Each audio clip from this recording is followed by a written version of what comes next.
a third Grand Prix down. That's 13% of racing in the books on the final season of the era.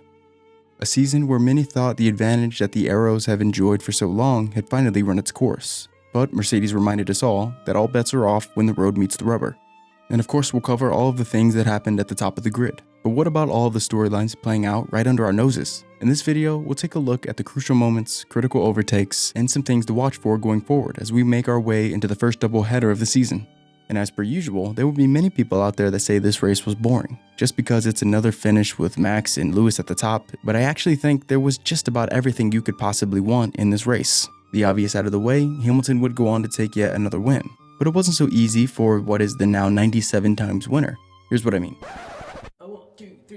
Not only was Hamilton deprived of his 100th pole, he would also find himself losing out on the restart at the beginning of the race to Max Verstappen.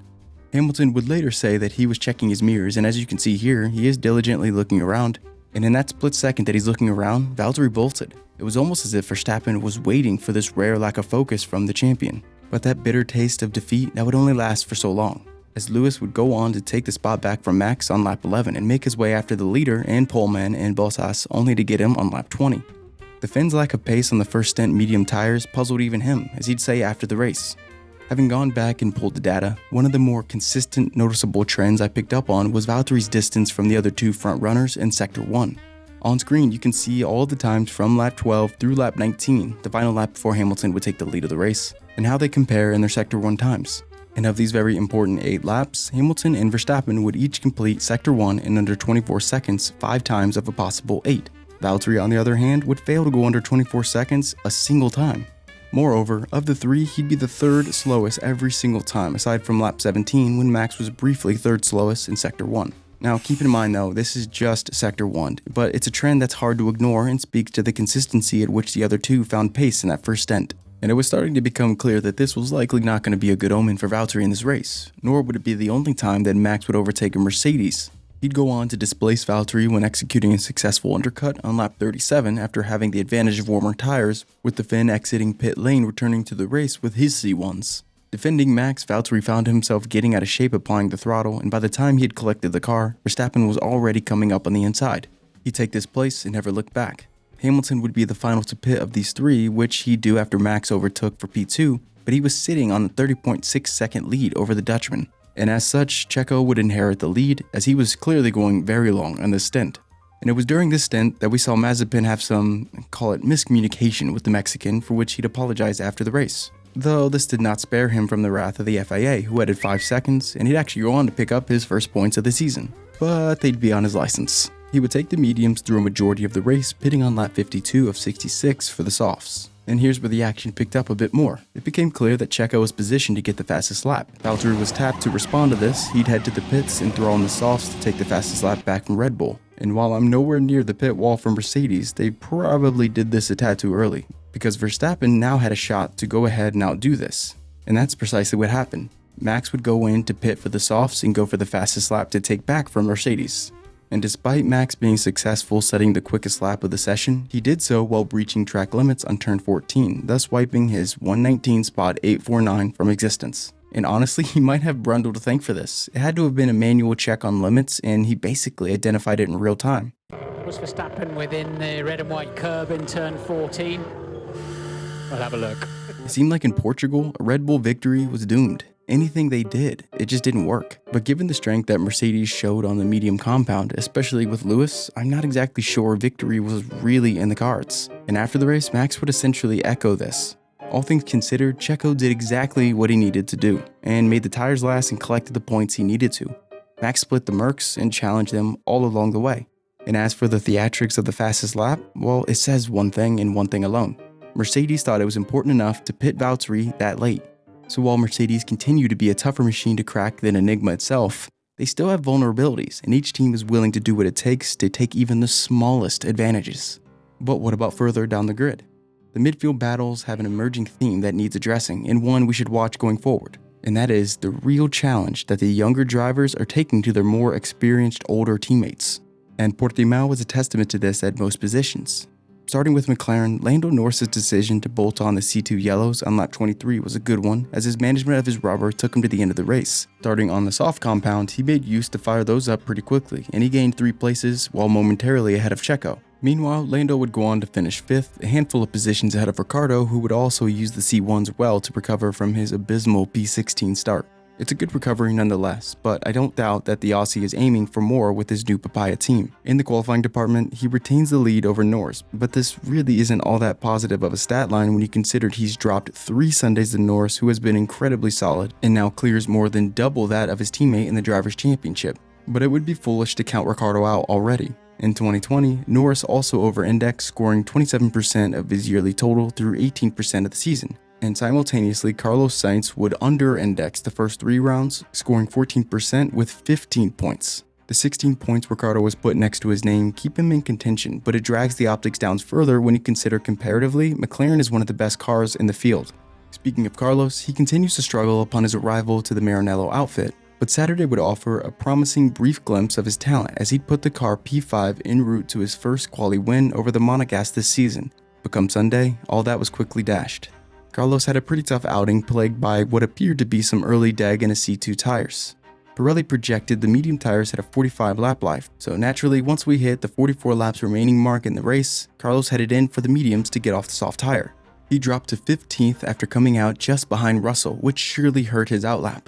Given he was undercutting his former teammate, every single second counted, and Carlos simply spent too much tire energy trying and failing to undercut Lando. And compare this to the pace that, say, someone like Norris had, who came out just ahead of Carlos in the next stop. Charles, on the other hand, went the opposite of Sainz and put on the hard tire in his second stint. He'd go on to improve on his starting position by 2 places, making that an 8-place swing between Leclerc and Sainz. But it really must be called out just how this race could have gone differently for Carlos if not for the poor strategy to begin the second stint. He was, after all, the first pit stop of the entire race, which dropped him down to 15th. Prior to that, he was running P6 ahead of Leclerc, and after all was said and done, this puts the younger Leclerc ahead 3-0 on Sundays and exactly double the total of Sainz. Esteban Ocon continues this trend, albeit a little bit more quietly. And I say it like that because Alonso did have a good race on Sunday, and it all but masked the great job that Ocon did all weekend long. Breaking down Fernando's race, he would pit on lap 41 to put on the hard tires until the end. He seemed to find the sweet spot for the overcut of his medium tires, whereas Ricciardo and Perez arguably went out a little bit too long, albeit strategically. But once on the C1s, Alonso drove possessed, moving from out of the points after the pit, P11, all the way up to P8. But if you follow me on Twitter, you'll likely not be surprised by this, given I went on about it all weekend long. It became pretty evident that Alonso had a plan to run this circuit with a high-performing hard compound, given he figured his car was not going to be able to compete on merit. And I bet it surprises just about no one the fact that I consider tires easily the most important factor in a race. And thus, as per, I was digging into Alonso's times trying to understand his race, and I'd argue he actually turned it on a little bit too late even. Up until lap 60 about, Alonso was habitually hitting that low 122 range. And then, something switched. On screen, you can find the final 7 laps, including the leader's lap time. Crazy, right?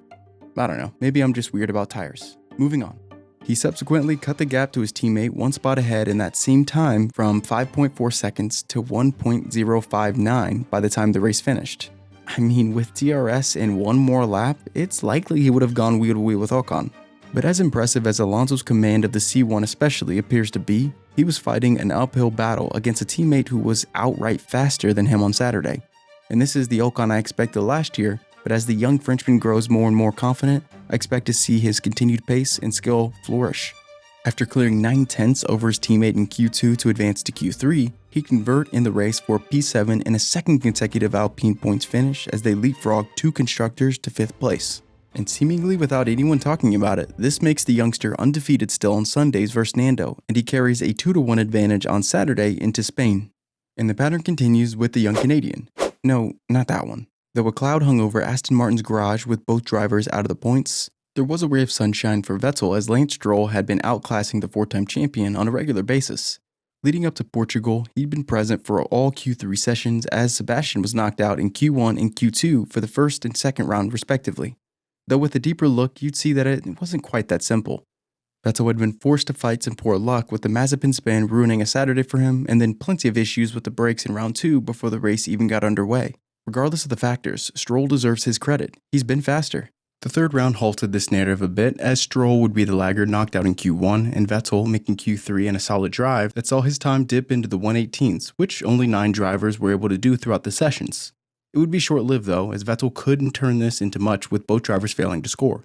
Currently, 100% of Aston Martin points have been generated by Lance Stroll. One of the pairings that appears it might qualify for this list after the latest round is Giovinazzi and Raikkonen. At first glance, when you combine Kimi's error running into the back of his teammate at the start, with the 6/10 he was off his teammate in qualifying, you'd think something was brewing. And while the error was bad with Kimi describing it as such, many reported the quali lap as being, quote, error-free. And the problem with this is, I think it builds into a narrative that isn't quite true, at least not yet. You'd be left thinking that it was probably the best that Kimi could do. But it became pretty clear upon closer inspection that Kimi's qualifying lap did have a bit of a moment, and it ruined what was a pretty good lap he had going.